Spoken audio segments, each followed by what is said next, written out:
دعا پڑھ لیتے ہیں۔ اللہم صلی علی سیدنا و مولانا محمد وعلی آلہ و اصحابہ وبارک وسلم۔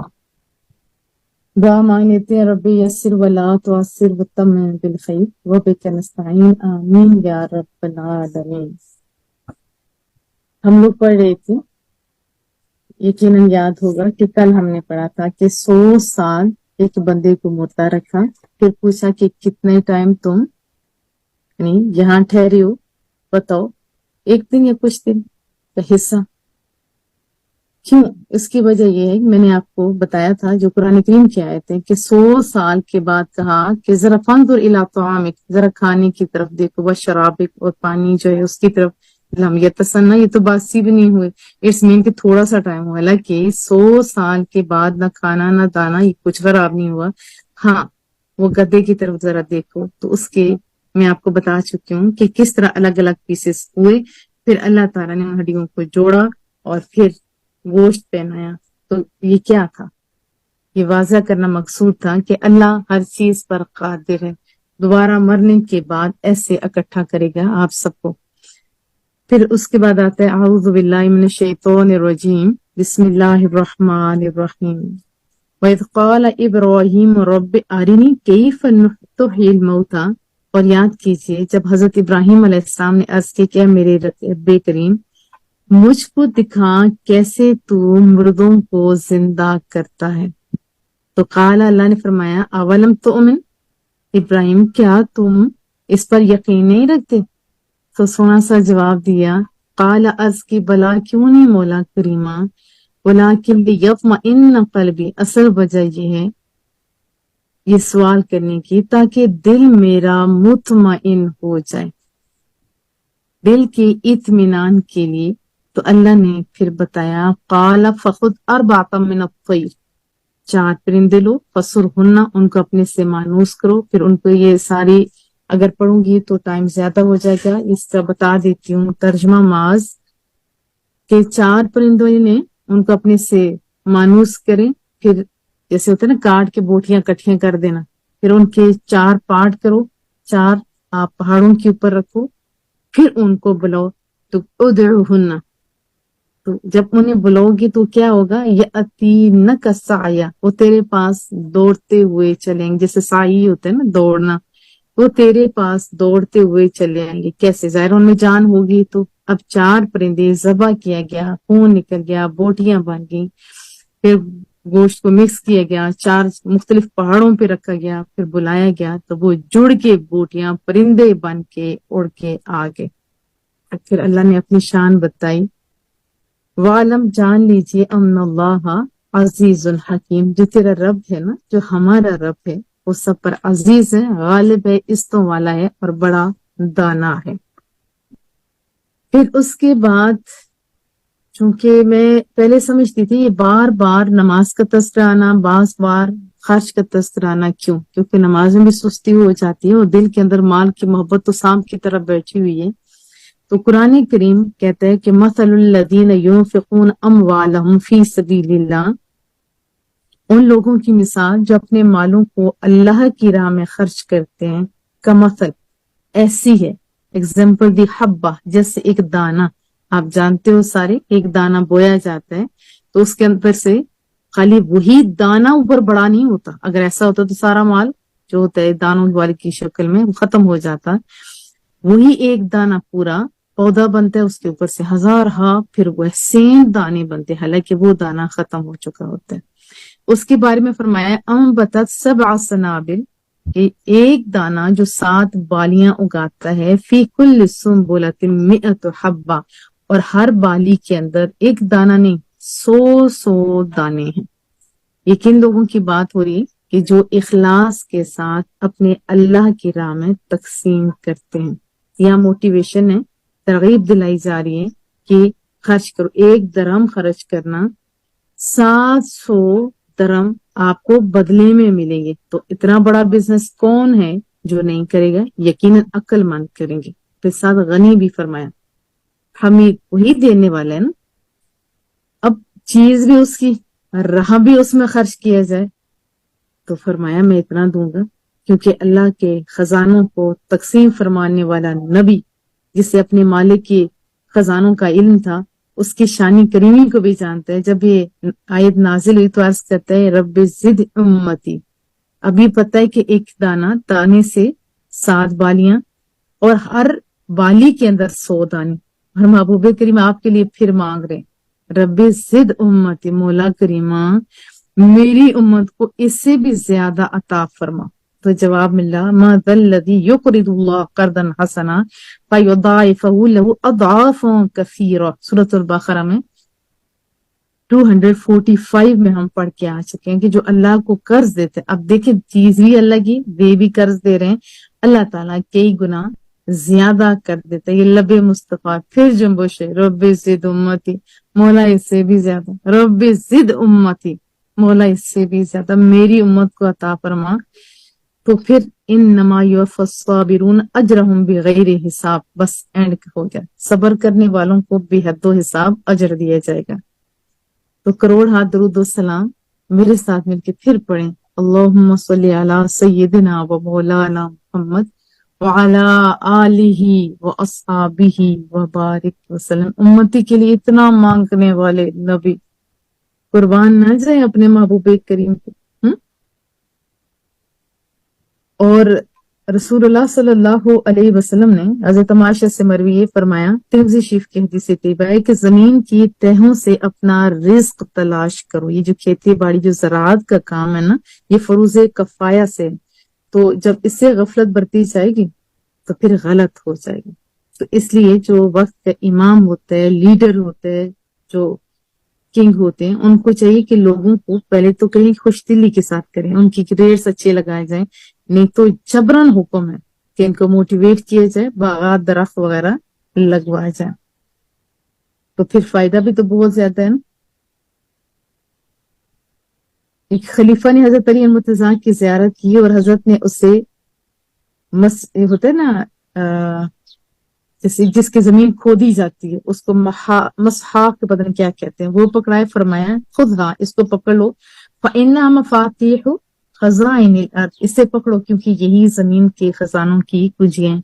ابھی تو ٹریکٹر وغیرہ آ گئے ہیں تو کہا یہی زمین کے خزانوں کی کنجیاں ہیں. بہرحال حکم کیا ہے کہ اللہ کی راہ میں خرچ کرو، واللہ یضاعف لمن یشاء، اور اللہ تعالیٰ اس سے بھی بڑھا دیتے، کس سے؟ وہ 7 بالیاں اور 8 بالی سے 100 دانہ، اس سے بھی زیادہ، کیونکہ واللہ واسع علیم. اور جب یہ والی آیات اور اس قسم کی اور آیات سنی، جنگ تبوک کا موقع ہے، حضرت عثمان غنی 1000 دینار لے کے آتے. 1000 دینار آج بھی دیکھا جائے تو 1000 درہم بڑی بات ہے. اس ٹائم تو بہت بڑی بات تھی جب پاکستان میں بھی 1 روپے کی ویلیو تھی. اب تو پاکستان میں 1000 روپے کی ویلیو ہے ہی کوئی نہیں. اللہ میرے وطن کی خیر بھی فرمائے اور ہمارے وطن کے پیسے کو بھی عزتیں بخشے، بندوں کو بھی. تو جنگ تبوک کا موقع ہے، 1000 دینار لے کے آتے ہیں، محبوب کی جھولی میں ڈالتے ہیں. اب رسول اللہ کی زبان اقدس سے جو دعا نکلتی ہے حضرت عثمان غنی کے حق میں، جتنا ناز کرے حضرت عثمان اتنا کم ہے. محبوب نے فرمایا کہ اب عثمان جو کچھ کرتا رہے اس کو نقصان نہیں دے گا. اور پھر اللہ سے دعا کی اے رب کریم عثمان کے آج کے دن کی قربانی فراموش نہ کرنا. یعنی جنت تو ہو گئی پکی. پھر اس کے بعد فرمایا الذین ينفقون اموالهم فی سبیل اللہ، جو لوگ اپنے مال اللہ کی راہ میں خرچ کرتے ہیں، لوگوں کو دکھانے کے لیے، ریا کے لیے نہیں. جیسے میں دیکھتی ہوں رمضان آتا ہے، لوگوں کو اپنا نام بنانے کا شوق بھی ہوتا ہے، لائنوں میں غریبوں کو لگا دیتے ہیں، پھر ویڈیو تصویریں، پھر ایک غریب کے نام پہ 100 کو کھایا جاتا ہے. یہ غیر مناسب ہے. یہ چیزیں اہل ایمان کے لیے درست نہیں. مومن کس کے لیے کرتے ہیں؟ اللہ کے لیے. اس کو اللہ ہی سے ریوارڈ چاہیے ہوتے ہیں. تو بہرحال جو اللہ کی راہ میں خرچ کرتے ہیں، لا یتبعون ما انفقوا منا ولا اذا، اور پھر اس خرچ کرنے کے بعد نہ احسان جتاتے ہیں اور نہ اذیت دیتے ہیں، نہ دکھ دیتے. پھر اللہ کہتے ہیں لہم اجرہم عند ربہم، ان کے لیے ان کے رب کے ہاں ثواب ہے. کتنی چیزیں؟ ایک اللہ کی رضا کے لیے خرچ کرتے ہیں، اور پھر خرچ کرنے کے بعد یہ نہیں احسان جتاتے. ہم لوگ تو ماسیوں کو پیسے اس لیے دیتے ہوتے ہیں نا تاکہ انہیں جتایا جائے ہم نے تو تمہیں اتنی زکوٰۃ دی تھی، یا ان سے زیادہ کام کروایا جائے، یا اذیت دی تھی پیسوں کے لیے ہمارے پاس آتی ہو اور کام نہیں کرتی ہو. تو یہ چیزیں بھی درست ہیں. بعض لوگ ایسے ہی ہوتے ہیں، اور اسی طرح مدارس کے ساتھ بھی حال کرتے ہیں کہ ہم دیتے نہیں ہیں کہ آپ ہمارے لیے اتنے ختم کرو، بچی ہمارے گھر بیچو، اور اس قسم کے الفاظ درست نہیں. اور مدارس والے آپ کے غلام بھی باہر طور پر نہیں ہو جاتے. آپ نے اللہ کے لیے کیا ہے تو پھر ریوارڈ آپ کو اللہ سے چاہیے. تو اس لیے ابھی لوگ دین کا کام کرتے ہوئے بھی ڈرنے لگ گئے. یہ چیز بھی مناسب نہیں ہے. اور 2 نمبر پھر جب دین چلائیں گے تو خالی انہوں نے کھانا ہی ہے نا، جیسے ہم ہوں گے ایسے ہی کھانے والے لوگ ہو جائیں گے. جو اللہ کی رضا کے لیے کرتے ہیں اور پھر خرچ کرنے کے بعد نہ احسان جتاتے کہ ہم نے اتنا دیا، ہم نے دیا، نہیں. نہ ہی پنکھے دے کے یا پیسے دے کے کہیں کہ ہماری اتنی اس کے اوپر رسید کر کے پھر لوگوں کو دکھایا جائے یا ویڈیو بھیجیں، نہیں. جب مدعا اللہ کی رضا ہے تو پھر اس کے بعد اہل ایمان بھول جاتے ہیں. تو کیا بات سمجھ آئی؟ اجر پھر اللہ سے تب لوگے جب آپ کا مدعا اللہ کی رضا کے لیے خرچ کرنا ہوگا. پھر اللہ نے فرمایا کہ جو ایسا کرتے ہیں نا ولا خوف علیہم ولا ہم یحزنون، پھر انہیں کوئی خوف نہیں، نہ ہی کہ وہ غمگین ہے کہ پیسہ کدھر گیا. تو جب اللہ کے لیے دیے تو اللہ جانے اور اس کا نبی جانے. اور دنیا میں بھی ایسے لوگوں کو اللہ بلا کا سکون دیتا ہے. جب صحیح جگہ پہ لگ جاتی ہے نا چیز، دل میں اطمینان بھی ہوتا ہے. اور جب یہ پتہ ہے اللہ کے لیے دیے تو پھر اس کے بعد ویسے سکون ہی سکون، پریشانیاں غم ویسے بھی ٹلتے ہیں. تو اللہ نے فرمایا قول معروف، اچھی بات کرنا، و مغفرہ، اور غلطی کو معاف کر دینا، خیر من صدقہ، صدقے سے بہتر ہے. کیا چیز؟ اچھی بات کرنا. پہلے کیا تھا کہ اگر صدقہ دو اس کے پیچھے احسان اور اذیت ہے تو اس کا کوئی فائدہ نہیں. یہاں کیا کہا؟ اچھی بات کرنا، غلطی کو معاف کر دینا اس صدقے کی نسبت بہتر ہے جس کے پیچھے یتبع اذا، جس کے پیچھے دکھ پہنچایا جائے. یہ لمحہ فکری ہے. واللہ غنی حلیم، اور اللہ تعالیٰ بے نیاز ہے اور اللہ تعالیٰ حلم والا ہے. تو جب کوئی صدقہ خیرات یا اللہ کے رستے میں دیتا ہے، اس کو دعاؤں کی بھی حاجت میں بتاؤں کہ نہیں ہوتی. اس کی وجہ کیا ہوتی ہے؟ اسے پتا ہے میں نے اللہ کے لیے دیے، اللہ ریوارڈ دیتے. لیکن اللہ ہی کا حکم ہے محبوبہ جب کوئی ایسا ہو تو آپ ان کو دعا دو. کیوں؟ کیونکہ بندے کو سکون ملتا ہے.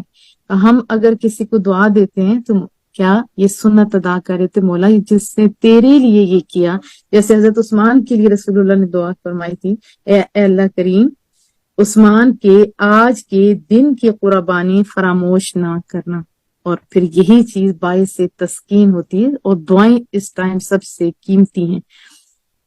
ہمارے والد محترم فرمایا کرتے تھے کہ دعا کے لیے کہنے والا نہیں، دعا لینے والا بنو. کیسے؟ دعا ہم کسی کو کہتے ہیں دعا کرو، مرضی ہے دعا کرے، مرضی ہے نہیں. اب جب اب اس کے لیے کچھ اچھا کرو گے نہ چاہتے ہوئے بھی وہ بندہ دعا کرتا ہے، کیونکہ خالی ہاتھ تو اپنے منہ کی طرف بھی نہیں جاتا، ہاتھ میں کچھ وہ تو جاتا ہے نا. اور جب آپ لوگ جیسے ہمارے ادارے کے اندر جو بھی ذرا کرتا ہے یا زیادہ کرتا ہے اس کے لیے برابر دعائیں ہوتی ہیں. کب؟ جب روز اسمبلی ہوتی ہے، جب بھی ختم ہوتا ہے. کسی نے ایک دفعہ دیے تب بھی اس کو دعا مل رہی، جو روز دیتا ہے، جو کبھی کبھی سب کو دعائیں مل رہی ہیں. اور میں خود بھی کوشش ہوتی ہے کہ میں قاری صاحب میرے ہسبینڈ جو ہیں وہ بھی دعاؤں میں یاد رکھیں. تو بہرحال میرا رب دیکھ رہا ہوتا ہے جو دینے والے ہیں، اور وہی بہترین ریوارڈ دیتا ہے. پھر اللہ کہتے ہیں یا ایھا الذین آمنوا، اے ایمان والو، کیا مولا کریمہ، ایمان والے ایسے کہتے تھے مولا کریمہ ہمیں ہمارے ایمان کی نسبت سے ہمیں پکارا. وہ لبیک کہتے تھے. آپ بھی کہا کرے مولا شکر ہے تو ہمیں پکار ہے. مولا کیا حکم ہے؟ لا تبطلوا صدقاتکم بالمن، اپنے صدقوں کو احسان جتلا کر ضائع نہ کرو، والاذا، اور دکھ پہنچا کر. پہلے بھی پڑھ چکے ہیں، دوسری دفعہ یہ ہے. صدقہ دیا اللہ کے لیے، پھر اب احسان نہ جتانا شروع کر دو. اذیت پیچھے نہیں ہونی چاہیے کہ یہ ایسا ہے تو یہ ویسا نہیں. پھر اللہ نے فرمایا کالذی ينفق مالہ رئاء الناس، اور جو لوگوں کو دکھانے کے لیے مال خرچ کرتے ہیں، وہ کون کہتے ولا یؤمن باللہ، وہ تو یقین نہیں رکھتے اللہ پر، اللہ پہ یقین ہوتا تو وہ لوگوں کو کیوں دکھاتے، ریوارڈ تو اللہ دیتے۔ اگر آپ صالحین کو دیکھیں تو صالحین نے کہاں ٹی ویوں پہ اور ہر چیز کے اوپر آ کے یہ درس و تدریس کی تھی، کونے خدرے میں جا کے اللہ کی رضا کے لیے انہوں نے کام کیے، پوری دنیا میں ان کے نام ہے۔ کعبہ جب بنا لیا حضرت ابراہیم نے، عرض کی مولا کریمہ بیرانے میں کہا بنا دیا، لیکن آئے گا کون؟ اللہ نے فرمایا کہ آپ کو حکم ہوا کر دیا، آواز دینا تیرا کام ہے ابراہیم، اور جو لبیک روح کہے گی قیامت تک وہ آئے گی۔ تو کیا آج کعبہ آباد نہیں ہے آباد، بنا کا ویرانے کے اندر۔ تو مومن کیا کرتے، اللہ کو جب دیتا ہے ریوارڈ بھی اللہ ہی سے لیتا ہوتا ہے۔ اور یہ پورا آپ نے خود کھول کے پڑھنا ہے، بہت آسان ترجمہ ہے جو میں آپ کو پڑھا رہی ہوں نا آیات، اس میں بڑی مثالوں سے اللہ نے سمجھایا کہ جو اللہ پر ایمان رکھتے وہ خرچ کرتے ہیں اس کی مثال کیسی ہے، اور جو اللہ پر ایمان نہیں رکھتے تو ان کی مثال کیسی ہے۔ خالی تھوڑا سا آپ کو اگلا یہ ترجمہ سنا دیتی ہوں۔ اور ان لوگوں کی مثال جو اپنا مال اللہ کی خوشنودیاں حاصل کرنے کے لیے خرچ کرتے ہیں، اور اس لیے تاکہ ان کے دل پختہ ہو جائیں، ان کی مثال کیسی ہے، اس باغ جیسی ہے جو ایک بلند زمین پر ہو، اور پھر اس پر کیا ہو، زور کا می آیا تو وہ باغ ضعفین اکلھا ضعفین، وہ باغ دگنا پھل دیتا ہے اگر تیز بارش نہیں ہوتی۔ فإن لم يصبها وابل فطل، اگر زیادہ بارش نہیں تو شبنم بھی اس کے لیے کافی ہے، پھر بھی وہ دے گا، کیونکہ وہ اللہ بما تعملون بصیر۔ اور پھر کیا تم پسند کرتے، پھر اللہ نے پھر میں سمجھایا، کیا تم پسند کرتے ہو ایک باغ ہو کھجوروں کا، انگوروں کا، نیچے اس کی ندیاں ہوں، اور اس کے علاوہ بہت سارے ہوں فروٹس کے باغات، اور بندہ ہو چکا ہو بوڑھا، اولاد ہو چکی ہو کمزور، ابھی چھوٹی کچھ نہیں کر سکتی، اس باغ کو آگ آ جائے اور آگ لگ جائے، جیسے بجلی گر جاتی ہے، سارا جل بن جائے، تو پھر کیسا لگے گا؟ ہم لوگ جب دے رہے ہوتے ہیں، اگر ریاکاری ہے تو وہی آگ ہے، اسی طرح اس کے پیچھے اذیت ہے، تانے ہیں، باتیں ہیں، تو تبھی وہ آگ ہے۔ تو اللہ نے یہ مثال دے کر سمجھایا، کیوں؟ تاکہ لعلکم تتفکرون۔ پھر اللہ نے کہا یا ایھا الذین آمنوا، اے ایمان والو سنو سنو، انفقوا من طیبات، عمدہ چیزیں خرچ کرو، ما کسبتم، جو تم نے کمائی، عمدہ، یہ نہیں کہ گھر بھرا ہوا ہے، جو ردی ہے گھر خالی کرنے، جی کدھر دے رہے ہو اللہ کے راستے میں، جی خراب چیز کدھر جا رہی ہے مدارس کے اندر، اللہ کے مہمانوں کو ردی چیزیں تھوڑی دیا کرتے ہیں، ہر چیز خراب ہو گئی ہے، ٹائم سے تھوڑا اوپر چلا گیا، اپنا تو کوئی کھائے نہیں گیا نہیں، چلو ایسا کرتے ہیں کہ غرباء کو دے دیتے۔ یہ اہل ایمان کا طریقہ نہیں ہے۔ اللہ نے یہ حکم دیا اے ایمان والو، عمدہ چیزیں جو تم نے کمائی ہیں خرچ کرو، فالتو چیزیں نہیں کہا۔ وَمِمَّا أَخْرَجْنَا لَكُم مِّنَ الْأَرْضِ، اور اس سے جو ہم نے تمہارے لیے زمین سے نکالا ہے، پھل فروٹ اناج سارے، وَلَا تَيَمَّمُوا الْخَبِيثَ مِنْهُ تُنْفِقُونَ، اور نہ ارادہ کرو ردی چیز کا اپنی کمائی سے۔ آپ پلیز میوٹ کیجئے کہ ردی چیز خرچ کرنے کا ارادہ نہیں، اچھے فصل بھی تو آتا ہے، اچھا کیوں نہیں دیتے؟ حالانکہ وَلَسْتُم بِآخِذِهِ، اگر ردی چیز تو دیتے تو تم نہ لو، الا ان تغمضوا فیہ، لو نہیں بلکہ کیا، آنکھیں چراؤ۔ کتنا سونا نقشہ اللہ نے کھینچا ہے۔ پھر اللہ نے بتایا ان اللہ غنی حمید، یاد رکھو اللہ غنی ہے، اللہ جاننے والا، تعریف کے لائق ہے۔ ایک آیت اندر آتی ہے الشیطان یعدکم الفقر، جو شیطان ہے وہ تمہیں فقر سے ڈراتا ہے، تنگ دستی سے، وہ یأمرکم بالفحشاء، اور تم کو بے حیائی کا حکم دیتے ہیں۔ اب اتنی زیادہ آیات ہیں جس میں زیادہ سے زیادہ ریوارڈ کا حکم ہے اور ملتا ہے، یہ ایک جگہ پہ شیطان ڈراتا ہے اور ہم لوگ ڈر کے بیٹھ جاتے ہیں۔ پھر اللہ نے فرمایا واللہ یعدکم مغفرۃ من، اور اللہ تعالیٰ تم سے اپنی بخشش کا وعدہ فرماتا ہے، اور فضلہ، اور فضل و کرم کا، واللہ واسع علیم، اللہ تعالیٰ بڑی ہی وسعت والا، سب کچھ جاننے والا ہے۔ اس میں ہم نے کیا سیکھا کہ بہترین چیز اللہ کے راستے میں دی جائے، نہ کہ گھر خالی کرنے کے لیے دی جائے۔ تو اللہ نے کہا وما انفقتم من نفقہ، جو تم خرچ کرتے ہو، او نذرتم، یا تم منت مانتے ہو، من نظر، کوئی بھی نظر میں سے، فإن اللہ یعلم، تو اللہ تعالیٰ اس سے جانتے۔ آپ پلیز اس کو میوٹ کیجیے۔ عائشہ آپ میوٹ کیجیے بیٹے. تو پھر اللہ نے بانٹنے کا طریقہ بتایا, ان تبدوا الصدقات, اگر تم اپنی خیرات کو ظاہر کر کے دو فنعم ما ہی, تو بہت اچھی بات ہے. اگر نیت کیا ہو کہ مجھے دیکھ کے دوسرے لوگ دیں گے تو ٹھیک ہے, کیونکہ ہمارے تو دل بھی چھوٹے ہیں. اپنی چیز جب دیکھیں اتنا ہم دے رہے ہیں تو ہمارا دل تنگ ہوتا ہے. تو دل کو دیکھ دیں, اگر آپ کے دل میں خوشی بھی ہے اور لوگ اس کو دیکھ کے اور دیں تو یہ بات اچھی ہے. وَإِن تُخْفُوهَا, اگر پوشیدہ رکھو صدقوں کو تو یہ تمہاری مرضی. وَتُؤْتُوهَا, اور دو انہیں کس کو, فقراء کو, فَهُوَ خَيْرٌ لَكُمْ, تو یہ بہت بہتر ہے تمہارے لیے. اس سے فائدہ کیا ہوتا ہے مولا کریمہ, وَيُكَفِّرُ عَنْكُم مِّن سَيِّئَاتِكُمْ, صدقہ کی برکت سے تم سے تمہارے بعض گناہ مٹا دیتے ہیں, بعض, سارے نہیں, بعض گناہ مٹا دیتے ہیں. جیسے شرک کو نہیں مٹاتا, جیسے والدین کی نافرمانی, یہ بھی بہت بڑی غلط بات ہے. اور آج کل تو ہر بچہ اٹھ کے کیا کہتے ہیں, اماں ابا آپ نے ہمارے لیے کیا کیا, ہم نے تو آپ کو ایک تنخواہ ہاتھ میں لا کے دے دی, یہ مناسب نہیں ہے. وَمَا تُنْفِقُوا مِنْ خَيْرٍ فَلِأَنفُسِكُمْ, اللہ نے کہا جو کچھ تم خرچ کرتے ہو اپنے مال سے تو اس میں تمہارا اپنا فائدہ ہے, اوروں کا نہیں, اپنا. وَمَا تُنْفِقُونَ إِلَّا ابْتِغَاءَ وَجْهِ اللَّهِ, اور تم خرچ نہیں کرتے ہو سوائے اللہ کی رضا کی طلبی کے لیے. یعنی اگر خرچ کرتے ہو نا تم, تو مقصد مدعا کیا ہونا چاہیے, اللہ کی رضا. وَمَا تُنْفِقُوا مِنْ خَيْرٍ يُوَفَّ إِلَيْكُمْ, اور جتنا خرچ اپنے مال سے تم کرو گے تو پھر پورا پورا تمہیں بھی دیا جائے گا. وَأَنْتُمْ لَا تُظْلَمُونَ, اور ظلم بھی نہیں ہوگا. لِلْفُقَرَاء, ان فقیروں کے لیے, الذین احصروا فی سبیل اللہ, جو اللہ کی راہ میں روکے گئے, لا یستطیعون, اور انہیں جو ہوتا ہے نا کمانے کے لیے, دربوں فی الارض, زمین پر چلنے پھرنے کے, یعنی کمائی کرنے کے لیے فرصت نہیں ملتی. یحسبہم الجاہل, اور جو ناواقف لوگ ہیں وہ سمجھتے اغنیاء, یہ تو بڑے مالدار ہیں کیونکہ مانگتے جو نہیں. من التعفف, وجہ کیا ہے, وہ سوال نہیں کرتے. تعرفہم بسیماہم, محبوبہ آپ تو انہیں ان کی صورت سے پہچانتے ہو نا. لا یسألون الناس الحافا, اور وہ لپٹ لپٹ کر مانگتے بھی نہیں. ہمارے پاکستان میں تو ایک یعنی یوں سمجھے کہ پروفیشنل ہے, وہ تو لپٹ لپٹ کے مانگتے ہیں, بڑا دھکے بھی دے رہا ہوتے ہیں, ان کی کوئی کمائی نہیں ہوتی. جبکہ جہاں اس آیت کو اگر آپ دیکھیں تو یہ کن کے بارے میں بات ہو رہی ہے, میں آپ کو بتاتی ہوں کہ جب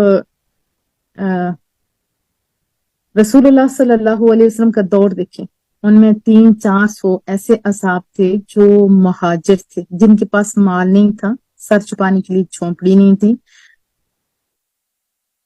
اب رسول اللہ کے بارگاہ میں رہتے تھے, پاس رہتے تھے, جس کام کے لیے حکم ہوتا تعمیر کرتے. جب کہیں ہوتا نا بھیجنے کے لیے تو یہ لوگ چلے جاتے, جب فارغ ہوتے قرآن کریم یاد کرتے, سنت نبوی کو حفظ کرتے. تو رہائش کے لیے مسجد ہی کے قریب ایک چھپر رسول اللہ صلی اللہ علیہ وسلم نے ایک چھوٹا سا بنا دیا تھا, اصحاب صفہ جو کہا, جو صفہ بنوایا. اور فقر اور تندرستی کے باعث عزت نفس اور خودداری کا ان کا یہ عالم تھا کہ کسی کے سامنے وہ ہاتھ نہیں پھیلاتے تھے کہ ہم یہ کام کر رہے ہیں تو ہم نہیں. تو گویا یہ جانتے نہیں تھے کہ وہ بس جیسے آتی وہ گزارتے, صبر سے گزارے تھے. تو اللہ تعالیٰ نے اس آیت کے ذریعے مسلمانوں کی توجہ ان کی طرف مبذول کروائی تھی. وہ جو اصحاب صفہ ہیں ان کو دو, کیونکہ رسول اللہ صلی اللہ علیہ وسلم کا بھی اگر آپ دیکھتے ہیں تو پہلے انہوں نے تجارت کی, سب کچھ کیا.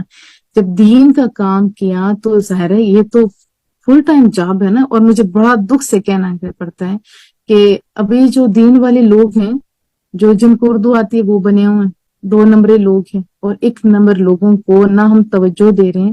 اور ابھی دین کہتے ہیں بڑا آسان ہے, آسان, لیکن آپ نے کبھی کہا کہ جس کو اردو آتی ہے وہ دین سمجھا رہا ہے. اگر یہ ہے کہ کسی نے اردو میں لکھا اس کی کچھ سیم آپ پڑھ کے سنا رہے ہیں ویل اینڈ گڈ, نہیں تو آپ دوسرے اگر آپ پیشے دیکھتے ہیں جیسے ڈاکٹری ہے, اب وہ بھی تو پھاڑ کے اندر سے وہ کوئی چیز جیسے نکالتے ہوتے. اب کو بندہ کہ میں ایک روم بناتا ہوں, اس میں سارے اوزار رکھتا ہوں, جس کو جہاں جہاں درد ہے وہاں میں چیزیں لگاتا ہوں, اور وہاں سے میں چیک کرتا ہوں. کیا آپ اس کے حوالے اپنے پیارے کرو گے؟ کبھی نہیں کرو گے آپ لوگ.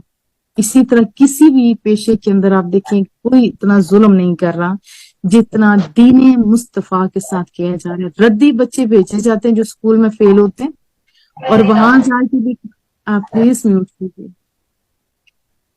اور اچھے بچوں کے اوپر خرچ کرنا چاہیے, کیونکہ اچھے بچے ہوں گے تبھی وہ بہترین کام کر سکیں گے. اور پھر یہاں بندہ کما سکتے ہیں تو یہاں دین کا کام آسان طریقے سے، جو بھاگ بھاگ دوڑ دوڑ کے کر رہا تھا وہ بندہ اندر سے بھی شرمندہ ہوتا، مولا کریمہ کہیں غلطیاں تو نہیں ہو رہی. جو تسلی کے ساتھ کرتا ہے، آپ مجھے بتائیں اس کا اور دوسرے کا فرق ہے یا نہیں؟ اب یہ جو آیت مبارکہ یہ قیامت تک کے ہر بندے، اس بندے کے لیے جو واقعی صحیح العقیدہ ہے، جو واقعی دین کے علم میں مشغول ہیں، اور وہ کمائی کے لیے نہ ٹائم نکال سکتے ہیں، نہ اس طرح بزنس کر سکتے ہیں، ان کا خیال رکھنا دوسرے لوگوں کی ذمہ داری ہے.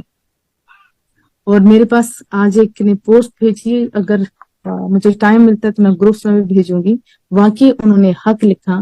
ایک دوسرے پیشے والے پہلے پیسے لگا کے بنتے ہیں اور پھر لوگوں کو لوٹتے ہیں، اور ہمارے پیشے والے جو ہیں وہ کہتے ہیں ردی ایک چل بڑا ہو کے تو کسی مسجد کا امام بن جائے گا اور گھر چلا لے گا.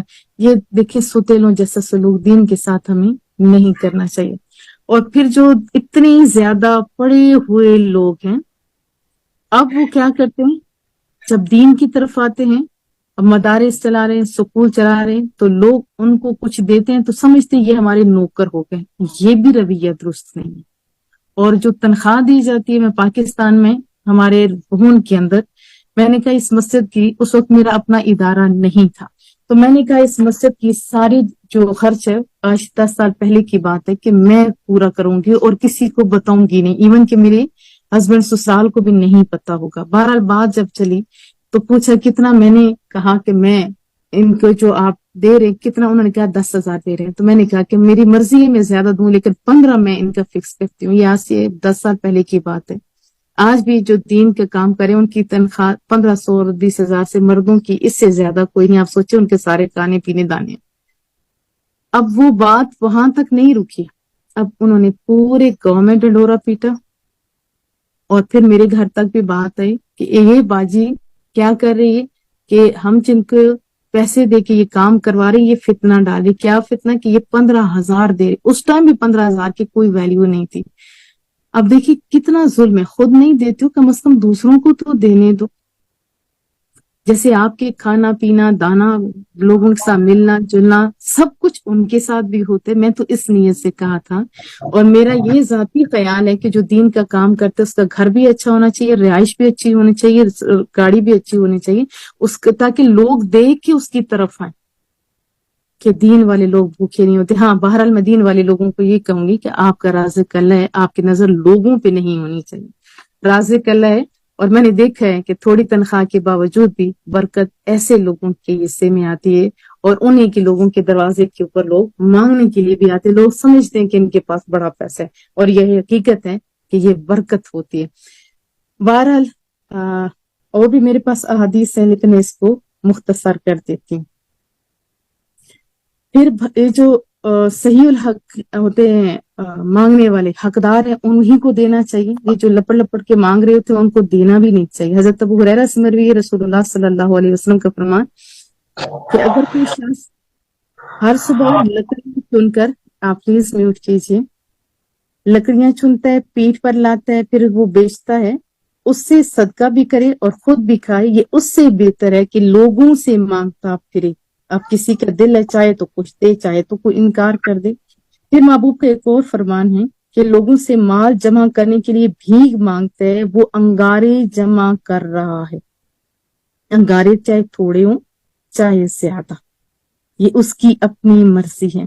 تو اگر ہم صحیح لوگوں کو دیں گے تو پھر یہ جو بھکاری ہیں یہ خود بخود ختم ہو جائیں گے. ظاہر ان کو ملے گا نہیں، اور جو صحیح لوگ ہیں وہ کسی سے بھیک مانگنا پسند نہیں کرتے، وہ اپنے ہاتھوں کی کمائی. ہم لوگ خود دیتے تھے، تو ایک اور رات کے اندھیرے میں دیتے تھے. میرے والد محترم ایک جگہ کپڑے بھیجے تو انہوں نے کہا ہر سال آپ دیتے تھے. ابھی میرا بیٹا مزدوری اس کی کتنی تھی؟ خالی 30 روپے. اس نے کہا کہ اب میرا بیٹا مزدوری کر رہے، ابھی ہمیں آپ کے پیسوں کی حاجت نہیں ہے، کوئی اور ضرورت مند ہوں گے ان کو بھیج دیں. جو غیرت مند لوگ ہوتے ہیں وہ آپ کی چیز باہر طور پر لیتے نہیں ہیں. پھر اللہ نے فرمایا الذین ينفقون اموالهم باللیل والنہار سرا وعلانیہ، جو لوگ اپنا مال خرچ کرتے ہیں رات میں اور دن میں، چھپ کر اور اعلانیہ، فلہم اجر عند ربہم ولا خوف علیہم ولا ہم یحزنون، تو ان کے لیے ان کے رب کے پاس اجر ہے، نہ انہیں کچھ خوف ہے اور نہ وہ غمگین ہوں گے۔ اور یہ بار بار خرچ کی کیوں آیات آئیں؟ اس کی وجہ یہ ہے تاکہ من کے اندر لالچ نہ ہو، اور اس لالچ نے تو بھائی بھائی کا دشمن بنا دیا، ایسا ہی ہے نا۔ اور ایک اور اہم مسئلے کے بارے میں 282 آیت ہے، یا ایھا الذین آمنوا اذا تداینتم بالدین الی اجل مسمی فاکتبوا، اے ایمان والو جب تم ایک دوسرے کو قرض دو، مقررہ مدت تک ہوتا ہے نا، 1 سال کے بعد آپ نے دے دینا اتنا، دے دینا اتنا، اگر تم قرض دو فاکتبوہ، اس سے لکھ لو۔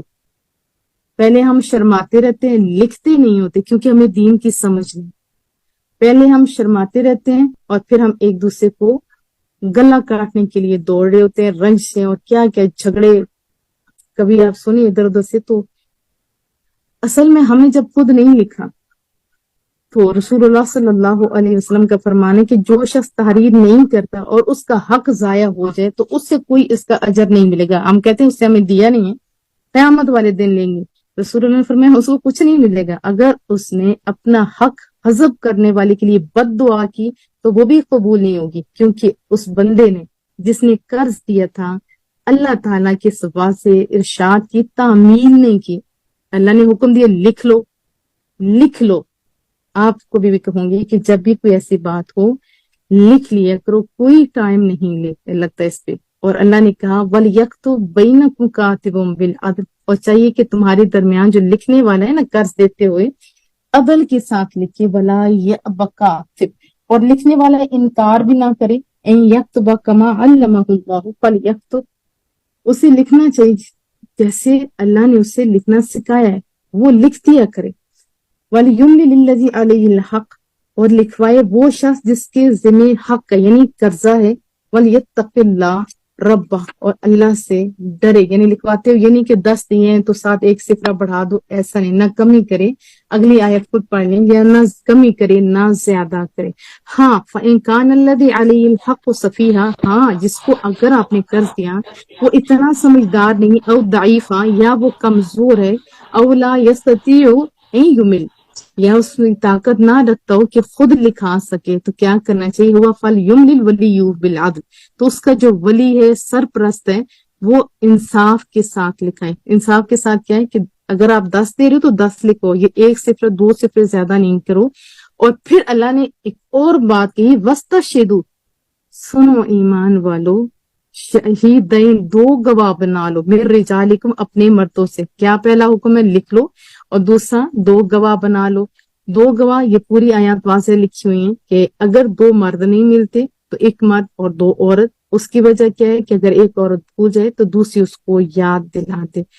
اور پھر وَلَا يَأْبَ الشُّهَدَاءُ إِذَا مَا دُعُوا، اور جب وہ بلائیں کہ گواہی 2 دیا تھا تو انکار نہ کریں، وَلَا تَسْأَمُوا، اور نہ اکتایا کرو کہ یہ بار بار بلا رہے ہیں، بار بار لکھا رہے ہیں، نہیں، أَن تَكْتُبُوهُ صَغِيرًا أَوْ كَبِيرًا، قرض لکھو خار رقم قرض تھوڑی ہو یا کبیرہ زیادہ ہو، الی اجلی، اس کی میعاد تک، یہ اتنے ٹائم سے اتنے تک دے رہا ہوں، یہ واپس دے گا، ایٹسٹرا۔ اللہ نے فرمایا ذالکم اقسط عند اللہ، یہ جو تحریر ہے، یہ لکھنا ہے، یہ بہت مفید ہے، یہ عدل قائم کرنے کے لیے بڑی اچھی ہے، اقوم للشہادہ، اور بہت محفوظ ہے، کس کو؟ گواہی کو محفوظ رکھنے کے لیے۔ جب لکھا ہوا دکھائیں گے تو ظاہر مان جائیں گے یہ تو نے لکھوایا تھا، یہ فلاں کے سائن ہے، یہ فلاں فلاں ہے، گواہ ہے۔ اللہ ترتابو، یہ شک سے بھی بچاتا ہے۔ ہاں اگر ایسی ہو کہ آپس میں آمنے سامنے لین دین ہو تو وہ نہ لکھو تو کوئی بھی حرج نہیں ہوتا۔ ہم نے کیا پڑھا کہ لکھوائیں پھر گواہ بنائیں، اور پھر اللہ نے حکم دیا وَلَا يُضَارُ كَاتِبٌ، اور ضرر نہ پہنچایا جائے لکھنے والے کو، ولا شہید، اور نہ ہی گواہوں کو۔ لوگ ڈرتے ہیں نا کہ گواہی دی تو یہ پورے گھر کو تباہ کر دیں گے، تو کہا نہیں ایسا نہیں کرو، اگر تم ایسا کرو گے فَإِنَّ فُسُوقٌ بِكُمْ، تو یہ نافرمانی ہوگی تمہاری۔ وَاتَّقُوا اللَّهَ، اللہ سے ڈرو، وَيُعَلِّمُكُمُ اللَّهُ، اللہ تمہیں سکھاتا ہے کیا؟ آداب معاشرت اللہ سکھاتا ہے، وَاللَّهُ بِكُلِّ شَيْءٍ عَلِيمٌ، اور اللہ تعالیٰ ہر چیز کو خوب جاننے والا ہے۔ ہاں اگر اگلی آیت کے اندر آتا ہے اسی کے ساتھ ہی 283 آیت میں، اگر تم سفر کی حالت میں ہو، لکھنے والا موجود ہے، ابھی تو خیر میجورٹی لکھنے والے خود ہیں، لیکن کاپی نہ ہو، پین نہ ہو، کوئی بھی ریزن ہو، تو پھر کیا کرو, کچھ چیز رہن رکھ لو, گروی رکھ لو, پھر اس کو قبضہ دے دو, کوئی بھی چیز پھر دکھائی دے کہ اس ٹائم تم نے یہ رہن رکھوائی تھی تو میں نے تمہیں یہ دیا تھا. اور ویسے اعتبار کر کے کوئی دے دے تو پھر بھی چاہیے کہ ہم اسے, جس نے اعتبار کیا اس کو ذلیل نہ کریں, یہ بھی یاد رکھیے. پھر کہا بھلا تک تم شہادہ, گواہی مت چھپو, اور جو چھپاتے اس کو کہا آسم, تو وہ گناہگار ہے. کیا؟ قلبہ, اس کا قلب گناہگار ہے. تو اللہ کو تو پتہ ہے, تو دو معافی انفسکم, جو تم ظاہر کرتے ہو, اور تخفو, جو تم چھپاتے ہو, سارے کا سارا اللہ کو معلوم ہے. جو زمین و آسمان کی ہر چیز کو جانتا ہے, من کی نگری کو نہیں جان سکتا. پھر جو آخری آیات ہے سورۃ البقرہ کی, یہ بڑی شانوں والی ہیں. آپ کوشش کریں کہ یاد کریں, کیونکہ رسول اللہ صلی اللہ علیہ وآلہ وسلم نے فرمایا کہ مجھے عرش عظیم کے نیچے سے یہ دونوں آیتیں ملی ہیں, رحمتوں اور برکتوں کا یہ ربانی خزانہ ہے. اس کو یاد کرنا چاہیے نام عظیم میں, جو اور کسی نبی کو نہیں ملا. اس لیے دعا ہے, جسمانی ہے, روحانی ہے, انفرادی ہے, اجتماعی ہے, دینی ہے, دنیاوی ہے, ہر قسم کی سعادتوں, نعمتوں, سرفرازیوں کے لیے التجا ہے. تو خود بھی اور اپنے جو چھوٹے بچے ہیں, بہن بھائی ہیں, ان کو بھی لازمی. رسول اللہ صلی اللہ علیہ وسلم نے دیکھیں ہمیں ہر ایک جگہ رہنمائی فرمائی. جب یہ آیت کریمہ نازل ہوئی تھی نا, تو صحابہ کرام بے چین اور بے قرار بھی ہو گئے تھے, مغمون اور زدہ ہو گئے تھے. بارگاہ رسالت میں حاضر ہوئے, گھٹنوں کے بل کھڑے ہو کے عرض کرنے لگے, اللہ کے پیارے رسول, آج تک جو احکامات آئے, روزہ, حج, جہاد, وہ تو ان پر ہم عمل کرتے, لیکن ان پر عمل کی طاقت نہیں. تو محبوب نے فوراً گرتے ہوئے کو تھاما, پھسلتے ہوئے کو اٹھا دیا. فرمایا تم یہود و نصارہ کی طرح یہ مت کہو سمعنا و عصینا, کہ ہم نے سن تو لیا لیکن مانا نہیں, یعنی مان نہیں سکتے. بس تم سنو, سمعنا و اطعنا کہو, غفرانک ربنا و الیک المصیر. تو صحابہ کرام نے جیسے بات سنی, سر تسلیم خم کا لیا, زبان سے یہی لفظ جاری ہوئے, سمعنا و اطعنا. تو ہمیں بھی یہی کہنا چاہیے, سمعنا و اطعنا, سمعنا و اطعنا. اور مسلم شریف کی حدیث طیبہ, رسول اللہ صلی اللہ علیہ وسلم نے فرمایا کہ ہوتا ہے نا دل میں اندر کوئی وسوسے بھی آتے ہیں, یہ تو ہو اور آنکھوں سکم, یہ ساری آیات کا میں آپ کو بتا رہی ہوں. ایک بات جو میرے ذہن میں آئی کہ میری امت کے دلوں میں جو وسوسے گزرتے ہیں نا, اللہ تعالیٰ اس سے تجاوز فرماتا ہے جب تک وہ اس کو عمل میں نہیں لاتے. ٹھیک ہے, لیکن وہ خیالات جو دل میں گھر کر جاتے ہیں اور پھر ارادہ بھی ہوتا ہے, اس کو ضرور پکڑا جائے گا, مواخذہ کیا جائے گا. تو بہرحال جو آخری آیات میں آپ کو کہہ رہی ہوں, آمن رسول بما انزل الیہ من ربی, یہاں سے لے کے آخر تک علی القوم الکافرین, یہاں تک آپ اپنے بچوں کو یاد کرائیں گے. تو کیا میں توقع رکھوں, کیونکہ اس میں بہت پیاری چیزیں, اگر آپ ایک ایک لفظ کے اوپر میں اگر درس دوں نا, تو ان آیات کے اوپر میرے خیال میں کتنی سال لگ جائیں. سورۃ الفاتحہ کی پتہ نہیں, میں نے ایک تفاسیر پڑھی تھی, 50 اس کی تفسیر صرف سورۃ الفاتحہ کی تھی, اور یہ تو اتنی بڑی 2 آیات ہے. ایمان کا, اللہ پر ایمان, فرشتوں پر, وہ کتبی و رسول لا نفرق بین احد من رسل وقالوا سمعنا واطعنا. یہ آپ کے بھی ہونا چاہیے کہ ہم نے سنا اللہ کے احکامات اور مان لیے. اور پھر کوئی مصیبت آئے تو یہ یاد رکھے, لا یکلف اللہ نفسا الا وسعها, اللہ طاقت سے بڑھ کے آزماتا نہیں ہے. بہرحال یہ بھی دعا کیا کریں مولا کے لیے. میں جیسے اس دعا میں کہ مولا ربنا ولا تحمل علینا اسرا کما حملته علی الذین من قبلنا ربنا ولا تحملنا ما لا طاقة لنا به واعف عنا واغفر لنا وارحمنا انت مولانا فانصرنا على القوم الكافرين. یہ بڑی سونی سی دعا ہے, اس کا ترجمہ ماذا پڑھ لیں گے تو آپ کو اس کی سمجھ آ جائے گی. اب اللہ کے فضل سے ہم سورہ آل عمران آج انشاءاللہ پڑھیں گے. اب جو آیت 7 ہے سورہ آل عمران کی, 2 چیزیں بتائیں کہ اس میں محکمات ہیں, یعنی ایسی آیتیں جو اصل ہیں, اور دوسری متشابہات ہیں, لیکن جن کے دل میں ٹیڑھا پن ہے, زیغن ہے, کجی ہے, فسادی لوگ ہوتے ہیں, ان کے بارے میں فرمایا فیتبعون ما تشابہ, وہ کیا کرتے ہیں, متشابہ چیزوں کو پکڑ لیتے ہیں. وہ ان کا مقصد کیا ہوتا ہے؟ ابتغاء الفتنہ، ان کا مقصد فتنہ پیدا کرنا ہوتا ہے، وابتغاء تاویلی، اور غلط معنی کی تلاش۔ اللہ کو پتا تھا نا، اب یہ قیامت تک تو یہ قرآن کریم یہی میرے محبوب کا معجزہ، کیسی جامع کتاب ہے۔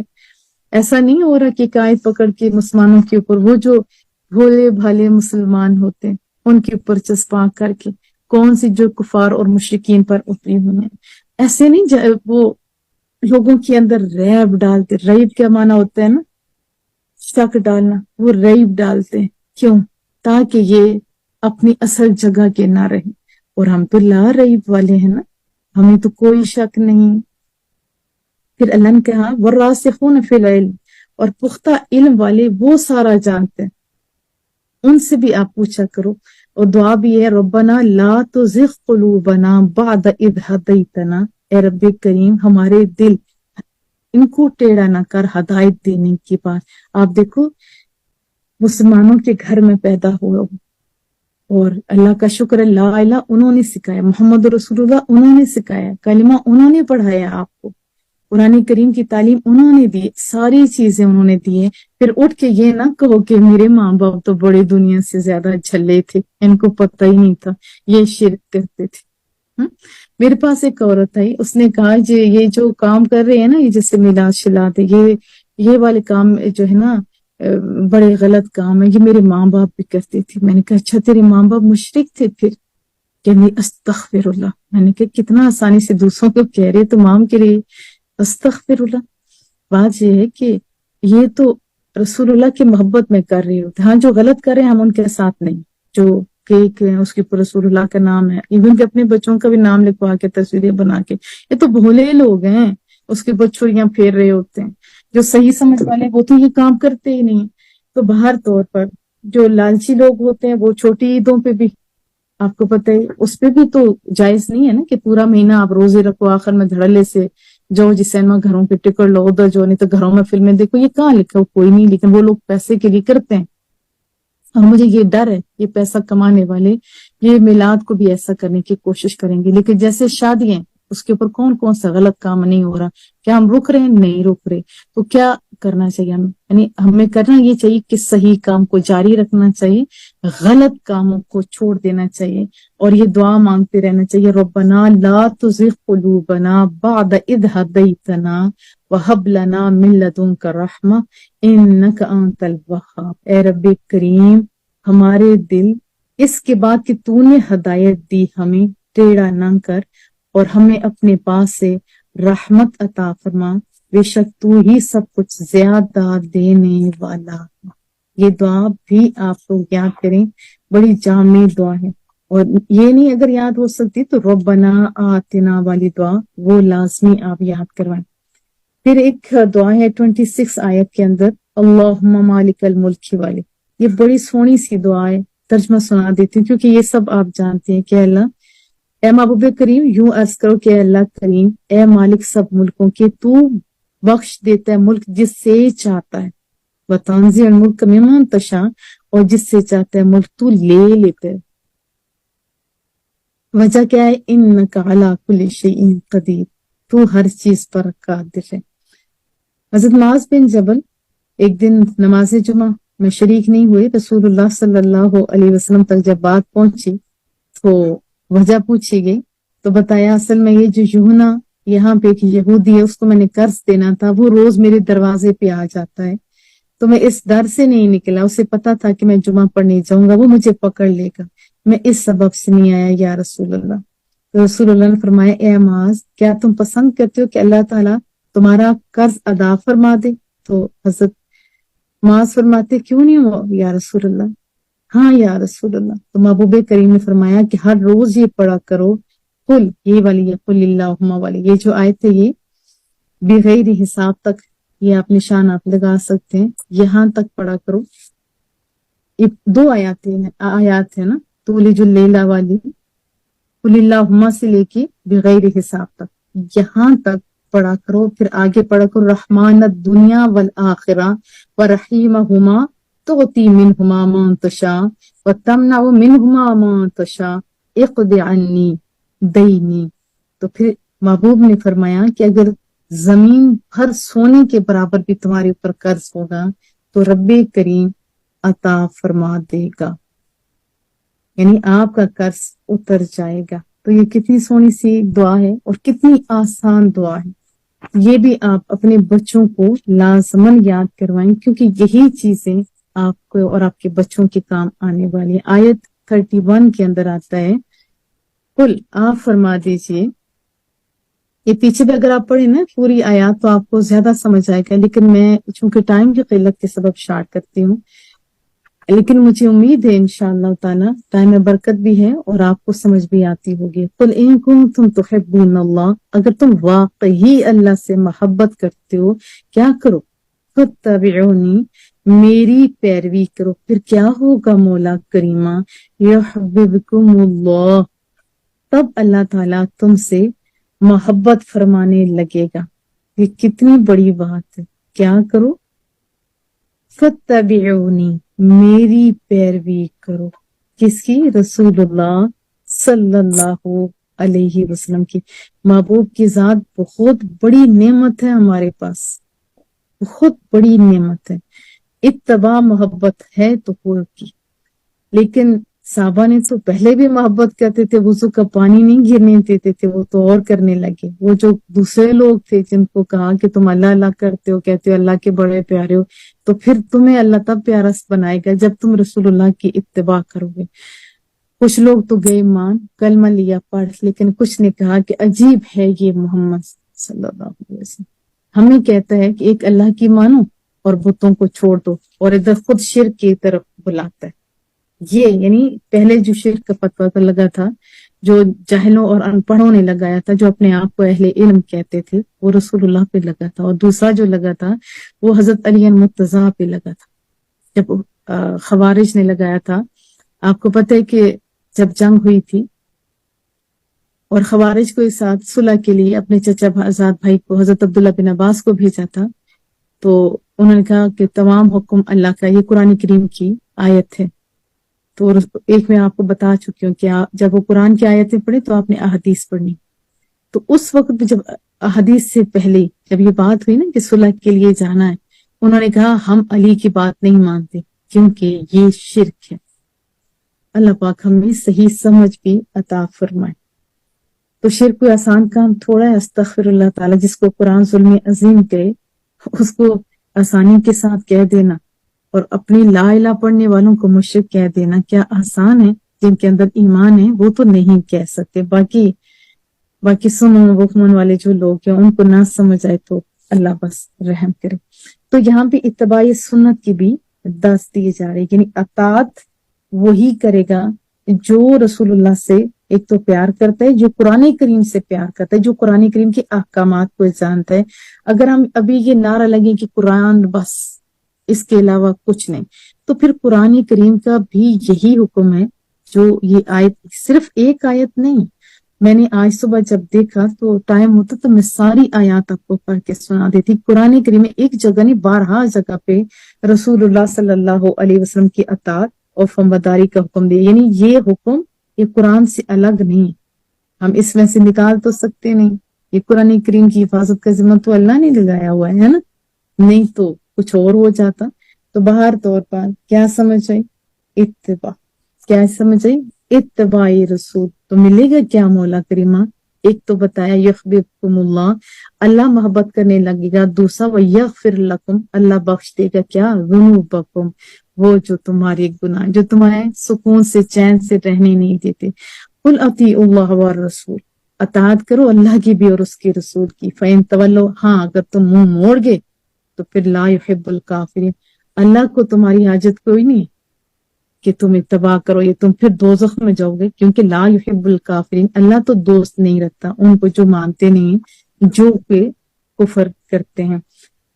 پھر حضرت مریم علیہ السلام کا قصہ شروع ہوتا ہے، وہ بھی آپ سارا خود پڑھ دیجئے کہ انہوں نے منت مانگی تھی کہ جو میرے بیٹا یعنی جو میرے پیٹ میں ہے وہ میں آپ کے یعنی اللہ کی راہ میں دوں گی، سب کام فتقبل منی، اس کو قبول کر لے، کیونکہ آیا نا کہ جو ہے پیٹ میں وہ تیرے راستے میں دوں گی، سب کاموں سے آزاد کروں، یہ نظر مانی تھی انہوں نے۔ پھر جب پیدا ہونے کی باری ہے، جب دیکھتے ہیں تو لڑکا تو تھا ہی، کوئی نہیں ذہن میں تھا ہوگا لڑکا، لیکن لڑکی پیدا ہو گئی تو کہا کہ مولا کریمہ یہ کیا ہو گیا، میں نے تو بیٹی پیدا کر دی، واللہ اعلم بما وضعت، اور اللہ تو جانتا تھا نا جو انہوں نے پیدا کیا۔ اللہ نے کہا وَلَيْسَ الذَّكَرُ كَالْأُنثَىٰ، یہ جس لڑکی کے بارے میں تم بات کر رہی ہو کہ یہ پیدا کر دی اور تمہیں پریشانی ہے کہ لڑکا نہیں ہوا، تو اللہ نے کہا کہ جو لڑکا تھا نا وہ اس لڑکی کی مانند نہیں تھا، جو تم باتیں سوال کر رہی تھی نا لڑکوں کی نہیں تھا۔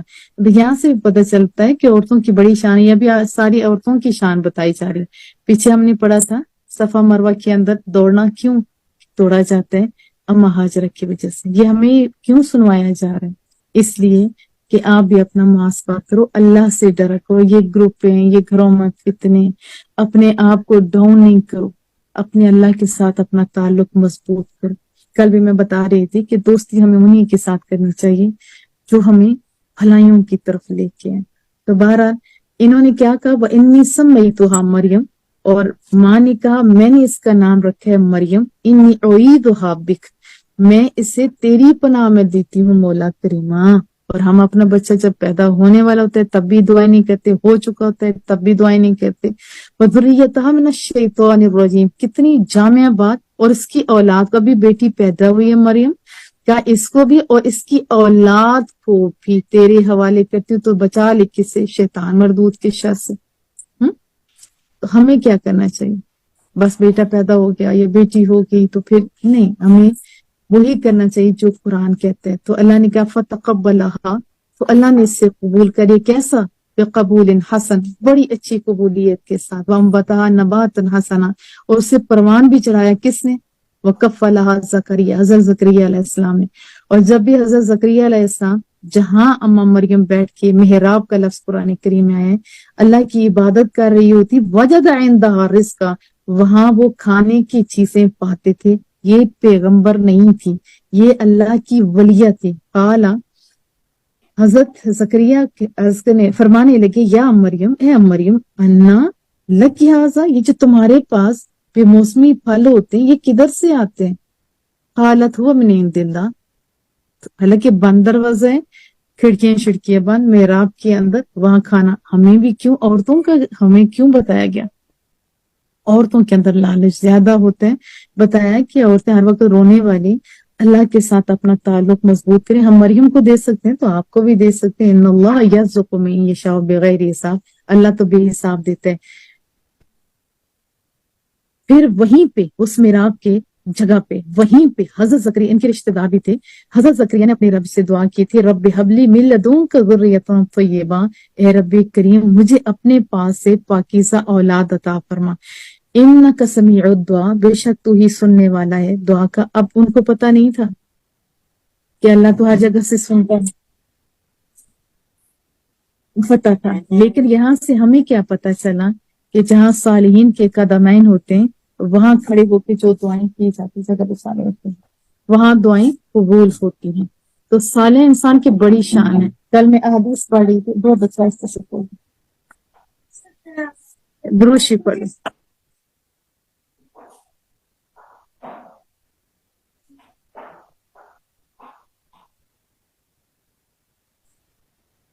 ہاں جی، میں بتا رہی تھی کہ کل میں نے یہ پڑھا کہ جو اللہ کے نیک، ایسے نہیں تھے جو اللہ کے نیک لوگ ہوتے ہیں جہاں وہ رہتے ہیں اس جگہ بھی دعا ہوتی ہے قبول، جیسے سائنس کے تحت پتہ چلا۔ اور اگر ان کو کھانے کا پینے کا ذرا سی بھی آپ ان کی خدمت کرتے ہیں تو قیامت والے دن وہ آپ کے لیے اللہ سے محبتوں سے جھگڑا کریں گے کہ انہوں نے مجھے کھانا دیا ہے، وہ پھر آپ کو جنت میں لے کے جائیں گے۔ صالحین کی یہ بات ہوتی ہے۔ اور وہیں پہ کھڑے دعا کی، اللہ نے فرشتے کو بھیجا جب وہ قائم یصلی فی المحراب، جب وہ نماز پڑھے تھے اپنی عبادت گاہ میں، کیا کہا اللہ نے، ان اللہ یبشرک، فرشتوں کے تھرو پیغام بھیجوایا کہ اللہ آپ کو بیٹا دیتا ہے، خوشخبری دیتے بے یحییٰ علیہ السلام کی، مصدق بکلمات من اللہ، جو اللہ تعالی کی طرف سے ایک فرمان کی تصدیق کرنے والا گا، وسیدہ، اور سردار، سید کا معنی سردار ہوتا ہے، فحصورا، اور ہمیشہ عورتوں سے بچنے والا ہوگا، ونبیہ، اور نبی ہوگا، من الصالحین، صالحین میں سے۔ تو حضرت زکریا علیہ السلام نے فوراً عرض کہ مولا کریمہ میرا بیٹا، میں تو بڑھاپے میں، بیوی میری بات، یہ کیسے ہو سکتا ہے؟ انہیں پتا تھا، لیکن ہوتا ہے نا اچانک کو بات پتا چلے، مولا یہ نشانی چاہ رہے ہوں گے نا وہ، تو عرض کی کہ اے میرے رب مقرر فرما میرے لیے کوئی نشانی، فرمایا تیرے لیے نشانی یہ ہے کہ اللہ تکلم الناس ثلاثۃ ایام، کہ تو 3 دن لوگوں سے بات نہیں کر سکے گا الا رمزا، مگر اشارے سے۔ یہ زبان ہے، اس کو بولنے کی صلاحیت کس نے دی؟ اللہ نے، وہ چاہے تو لے لے چاہے تو رکھے۔ اب قیامت والے دن تو ہمارے سارے اعضاء بولیں گے کہ انہوں نے یہ کیا تو وہ کیا، تو یہ 3 دن نہیں بولے، اشارے سے۔ وَاذْكُرْ رَبَّكَ كَثِيرًا وَسَبِّحْ بِالْعَشِيِّ وَالْإِبْكَارِ، اور اپنے رب کو یاد کرو، پاکی بیان کرو، کب؟ شام کو بھی اور صبح بھی۔ اور پھر حضرت مریم کا قصہ ہے، وہ انشاءاللہ تعالیٰ 3 ہو گئے، ہم تھرسڈے کو کریں گے۔ اللہ آپ سے راضی ہو جائے، جو پڑھا پڑھایا سنا سنایا اس کو اللہ اپنی بارگاہ میں قبول کرے، اللہ شان کی زندگی اور ایمان کی موت دے۔ اور رابی ہو بچے؟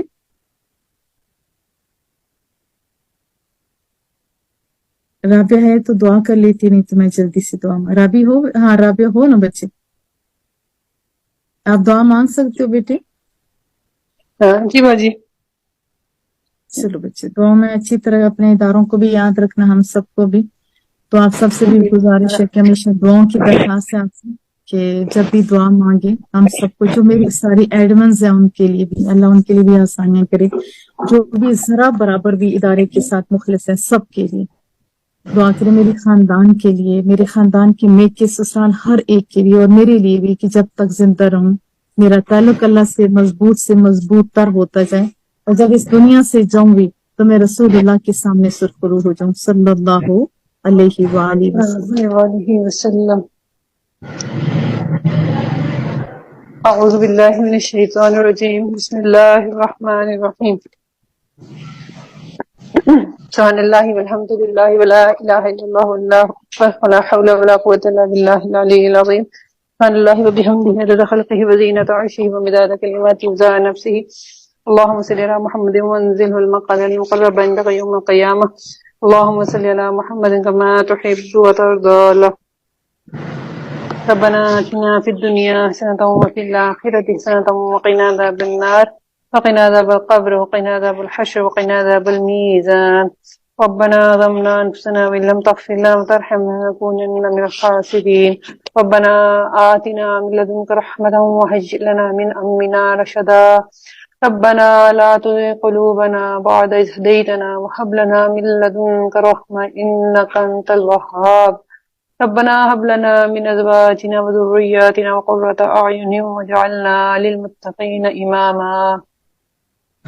ربنا لا تؤاخذنا إن نسينا واخطأنا. ربنا ولا تحمل علينا إصرا كما حملته على الذين من قبلنا.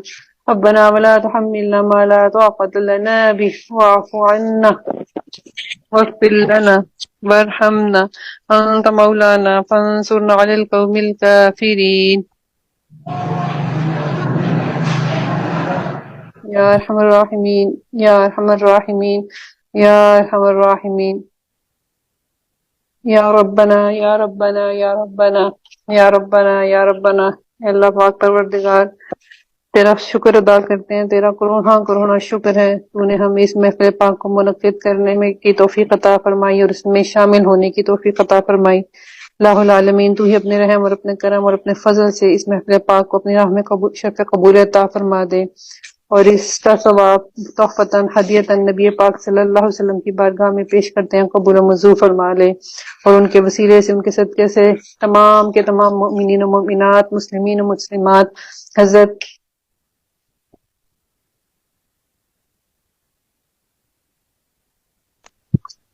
تمام کے تمام مؤمنین و مؤمنات، مسلمین و مسلمات حضرت علیہ السلام سے لے کر اب تک دنیا میں ہے